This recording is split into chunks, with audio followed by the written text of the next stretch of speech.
నమస్తే. ఇప్పుడు మీరు చూడబోతున్న వీడియో ఖచ్చితంగా మీకు ఉపయోగపడుతుంది, నచ్చుతుంది కూడా.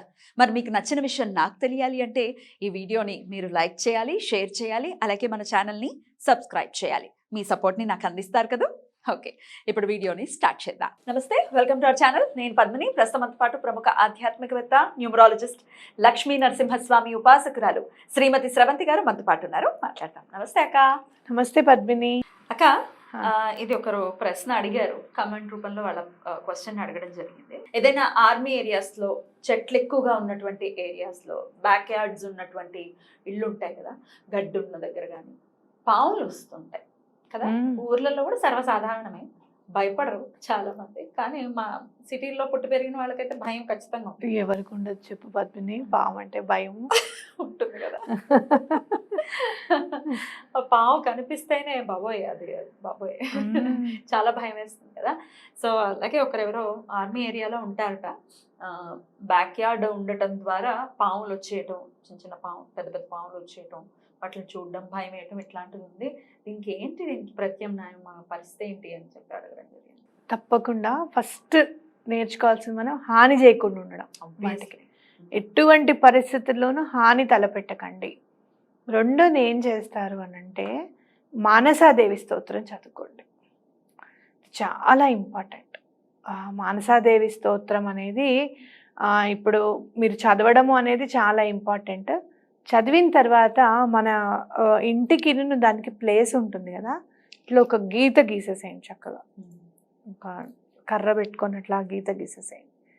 మానసాదేవి స్తోత్రం చదివితే ఎటువంటి పరిస్థితుల్లోనూ ఆ ఇంట్లో హాని చెయ్యవు పాములని ఖచ్చితంగా రాసి పెట్టుకోండి. పాము కూడా రాదు, అసలు హాని చేయదు, రాదు, హాని చేయదు. అంటే ఏంటి, లక్ష్మణ రేఖ లాంటిదా? లక్ష్మణ రేఖ లాంటిది. నేను ఒక సందర్భంలో కొన్ని ఐడియాస్ అట్లా వస్తాయి అన్నమాట మనకి. ఈ అప్పట్లో బాగా ఇబ్బంది పెట్టింది చికెన్ గున్యా. అది వస్తే అసలు చాలా భయము, కాళ్ళంతా నొప్పి, తర్వాత కూడా జాయింట్ పెయిన్స్ ఉంటాయి, అవి ఇవన్నీ చాలా భయపడిపోతున్నాము. చాలా చిన్న పిల్ల మా మైత్రి. అమ్మో ఇప్పుడు ఇది బాధ ఎవరు భరిస్తారు అని చెప్పి నేను బాబా గారు విభూతి తీసుకొని, బాబా గారు మీరు విభూతిను ఈ గోధుమ పిండి కలిపేసి, నాకే ఐడియా వచ్చింది, కలిపేసి ఈ చికెన్ గున్యా మాత్రం రావద్దండి అని చెప్పి నేను గుమ్మం దగ్గర ఇట్లా వేసాను అనమాట. మా ఇంట్లో అందరూ నన్ను నవ్వారు చూసి. కానీ మా లైన్లో కానివ్వు, మేము ఉన్న అపార్ట్మెంట్లో కానివ్వు, మాకు ఒక్కళ్ళకే రాలేదు, అందరికీ వచ్చింది. అంటువ్యాధి లాంటిది. అంటే వైరల్ ఇన్ఫెక్షన్, కానీ ఒకళ్ళ నుంచి ఒకళ్ళకి సోకుతుంది అని కాదు, డైరెక్ట్ గా ఇమ్యూనిటీ లేకపోతే వస్తుంది అని మాత్రం తెలుసు అనమాట. కానీ చాలా మందికి వచ్చింది. అవునవును, నడవడానికి రాదు, నుంచోడానికి రాదు, ప్రతి జాయింట్ లో పెయిన్. తర్వాత తగ్గుతుంది కానీ మళ్ళీ దానివల్ల ఉండే సైడ్ ఎఫెక్ట్స్ ఉంటాయి అని చెప్పడము అట్లా. రాలేదు మా ఇంట్లో ఎవరికి కూడా రాలేదు. అట్లా మనం కొన్ని ఆధ్యాత్మికంగా ముడి అంటే ఎటువంటి పరిస్థితుల్లోనూ భగవంతుడు మనకి హెల్ప్ చేస్తున్నాడు అని చక్కగా గట్టిగా నమ్మి ఆ పని చేయొచ్చు అనమాట. ఆ భాగమే గీత గీయడం అనుకోండి. ఇంకోటి ఏంటంటే, లేదండి మాకు చదవడం రాదు అన్నప్పుడు వినండి చక్కగా. యూట్యూబ్లో ఇప్పుడు అందరూ ప్లే చేసుకుంటున్నారు, హాయిగా ఆ పని చేసుకోవచ్చు. ఇంకా కావాలి, ఇంకా ఈజీగా కూడా అది చేస్తారు, మానసాదేవిది చేయండి. ఇంకోటి ఏం చేస్తారు అని అంటే వైట్ చెస్ట్నట్, వీటిని బ్యాచులర్ రెమెడీస్ అంటారు. దాంట్లో బ్యాచులర్ రెమెడీస్ అని చెప్పి అంటారు. ఎంత బాగా పనిచేస్తాయి బ్యాచులర్ రెమెడీస్ అంటే, నిజంగా అది మనం స్టార్ట్ చేసామనుకో, హీలింగ్ చేస్తాను కదా నేను, ఓన్లీ హీలింగ్ మీదనే నాకు టైం అంతా నేను స్పెండ్ చేయొచ్చు అనమాట. అంత బాగా పనిచేస్తాయి బ్యాచులర్ రెమెడీస్. చెప్తాను, తప్పకుండా చెప్తాను. చాలా బాగా పనిచేస్తాయి. వైట్ చెస్ట్నట్ అని అనుకోండి. వైట్ చెస్ట్నట్ అని అనుకోండి. ఎటువంటి పరిస్థితుల్లోనూ వాటి వల్ల మీకు హాని ఉండదు. దూరంగా ఏమైనా వెళ్ళిపోతున్నాయి అంటే ఆ చెట్లలోను వాటిల్లోనూ వాటిని తిరగద్దని మనం శాసించలేం, అవునా? వాటి వల్ల మనకి హాని కలగద్దు, అవే మనకి కంటపడద్దు. ఇవే మనం దండం పెట్టుకోవాల్సింది, మన ఇంట్లోకి రావద్దు, అదే కదా మనం దండం పెట్టుకోవాల్సింది. ఈ రెండు మానసాదేవి స్తోత్రం ఒకటి చదువుకొని అమ్మవారికి దండం పెట్టుకోండి. అలాగే ఈ వైట్ చెస్ట్నట్ బ్యాచులర్ రెమెడీ అనుకుంటూ ఉండండి. తప్పకుండా ఎటువంటి పరిస్థితుల్లోనూ మీకు స్వాంతన లభిస్తుంది. బ్యూటిఫుల్ బ్యూటిఫుల్ అక్క. అలాగే హాని తలపెట్టేసాము ఆల్రెడీ, జరిగిపోయింది మాకు. అంటే మరి ఎట్లాంటి ప్రారంభమో తెలియదు, వాటిని ఇబ్బంది పెట్టాం. నా నోట్తో నేను అది అనలేను, ఎందుకంటే మా ఇలవెలుపు నాగమ్మ. అవునా? మాకు కూడా సుబ్రహ్మణ్యేశ్వర స్వామి. మన నోట్తో కూడా అనలేము ఆ మాటని, వాటికి హాని చేయడం అనేది ఆల్రెడీ జరిగింది. మేము ఎలా దాన్ని నివృత్తి చేసుకోవచ్చు అంటే పశ్చాత్తాపంతో కూడి నేను అడిగేది. చాలా రెమెడీస్ ఉన్నాయి దీనికి. కంపల్సరీగా ఎవరైనా అలాంటి తప్పు చేస్తే కనుక, ఎవరు ఎలాంటి పరిస్థితుల్లో చేశారు, ఏ జాతిని వాళ్ళు ఇబ్బంది పెట్టారు అనేది కూడా తెలుసుకోవాలి మనం. దాన్ని బట్టి ఇప్పుడు నాగుపాము కనుకో ఒక విధి విధానం ఉంటుంది అనమాట. కానీ ఏదేమైనా కూడా నేను విన్నది ఏంటంటే కుక్కే సుబ్రహ్మణ్యేశ్వర స్వామి టెంపుల్లో మాత్రం ఈ నాగదోష పరిహారాలు తీస్తారు. అంటే వాటికి కూడా సర్ప సంస్కారం చేయిస్తారు. సర్ప సంస్కారం చేస్తారు. ఉండదు ఉండదు ఉండదు వెండిదో ఏదో పెట్టి బొమ్మ అది పెట్టి సర్ప సంస్కారం చేయించి, ఆ రోజు నువ్వు కొట్టిన పాము లేకపోతే మీరు హాని చేసిన పాము మీ కళ్ళకి కట్టినట్టుగా కనపడుతూ ఉంటుంది కదా, అవునా కాదా? అది మీకు రిజిస్టర్ అయిపోతుంది.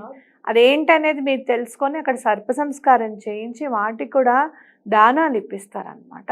అప్పుడు అవి ఏం చేయకుండా ఉంటాయి అని చెప్పి మనం చెప్పచ్చు. అక్కడ చేసుకోవడమే మంచిది. మళ్ళీ మీరు ఎక్కడెక్కడికో వెళ్ళి ఇది చేయండి అది చేయండి అని చెప్పి ఊరికే డబ్బులు ఖర్చు పెట్టేసేసుకోకండి. దీని మీద నేను ఎన్ని వింటున్నానంటే నాగదోషం ఉంది అని అన్నారండి మా గుళ్ళో పంతులు గారు. ఏం పంతులు గారో ఏమో, ఆయన ఏం అడుగుతాడో ఆయన అడిగింది వీళ్ళు చెప్పుకోలేక వీళ్ళు బాధపడి మళ్ళీ ఇంకో బాధ ఏమిటంటే ఈ పూజలు చేసే వాళ్ళందరూ ఇలాంటి వాళ్ళే అని చెప్పి ఇంకో అప్రతిష్ట ఇట్లాంటివన్నీ జరుగుతున్నాయి.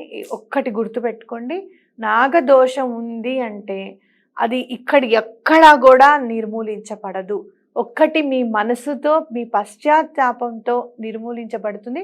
మానసాదేవి స్తోత్రం చదివి విధి విధానంగా ఆవిడ్ని పూజిస్తే ఒకటి.